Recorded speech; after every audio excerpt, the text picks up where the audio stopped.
اور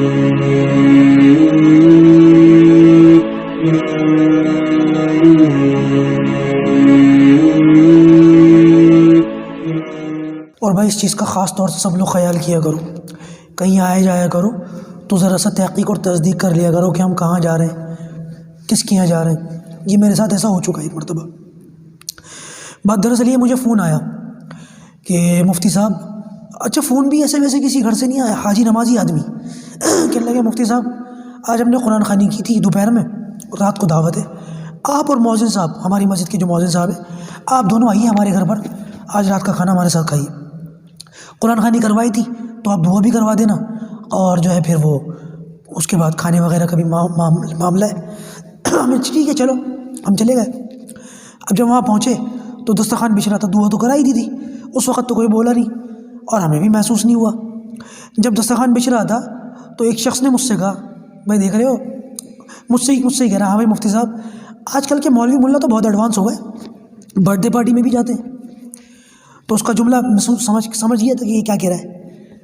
تو میں نے کہا بھائی صاحب کیا بول رہے ہو، کیا کہنا چاہ رہے ہو؟ کہنے لگے برتھ ڈے پارٹی ہے جس میں آپ آئے ہوئے ہو۔ برتھ ڈے پارٹی ہے کیا مطلب؟ کا برتھ ڈے منایا گیا تھا، کیک بھی کاٹا گیا، اور باقاعدہ اس کو سیٹسفیکشن دینے کے لیے، لوگوں کو چپ کرانے کے لیے قرآن خوانی بھی کی گئی اور آپ بھی آ گئے۔ میں نے بھائی مجھے تو نہیں پتا، خدا کی قسم مجھے نہیں پتا کہ یہ برتھ ڈے پارٹی ہے، ورنہ میں کبھی بھی نہ آتا۔ تو کھانا تو ہم نے کھایا نہیں۔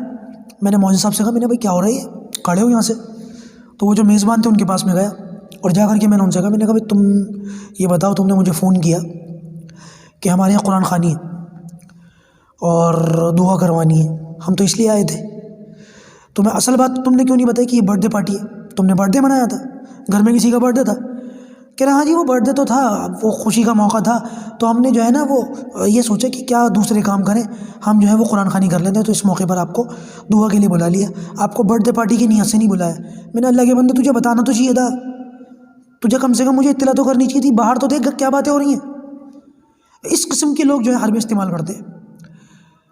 اب میں نے باہر جا کر کے بات کو صاف کیا، میں نے بھائی میرا مسئلہ نہیں ہے یہ، میں نہیں رکتا یہاں پر، حالانکہ اس وقت لوگوں کو لگا یہ روکھا بہت ہو گیا، لیکن اور کوئی آپشن ہی نہیں تھا۔ لوگ پھر اس قسم کی بات، میں لوگوں کو راضی کرنے کے لیے یہ باتیں نہیں کرتا کہ لوگ راضی ہو جائیں گے میرے جانے سے، لیکن کم سے کم ان لوگوں کو کہنے کا موقع تو نہیں ملے گا۔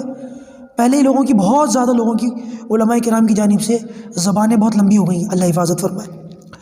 تو بھائی میری تو گزارش اور درخواست ہے کہ کہیں جایا کریں، کسی کی دعوت قبول کیا کریں تو پہلے دیکھ لیا کریں کہ یہ ماحول خدا نخواستہ صاف ستھرا بھی ہے یا نہیں، اور دعوت اس کی ایکسیپٹ کرنی بھی چاہیے یا نہیں۔ آج کل تو ہر طریقے سے جو ہے جانچ پڑتال کرنی چاہیے، پھر کہیں جانا چاہیے۔ یہی وجہ ہے کہ میں اب کہیں جلدی جاتا بھی نہیں، کہیں جلدی نہیں جاتا، میں پہلے تصدیق کرتا ہوں، جب مجھے پوری اچھی طریقے سے تسلی ہوتی ہے تبھی کہیں جاتا ہوں، ورنہ کل کل کو کہیں ایسا موقع نکلا تو لوگ تو کہنا شروع کر دیں گے دیکھو بھائی علماء ایڈوانس ہو گئے، آج کل کے مولوی ملا بہت ایڈوانس ہو گئے۔ یہ جملہ سنا، میں نے خود سنا اپنے کانوں سے۔ اللہ ہماری حفاظت فرمائے۔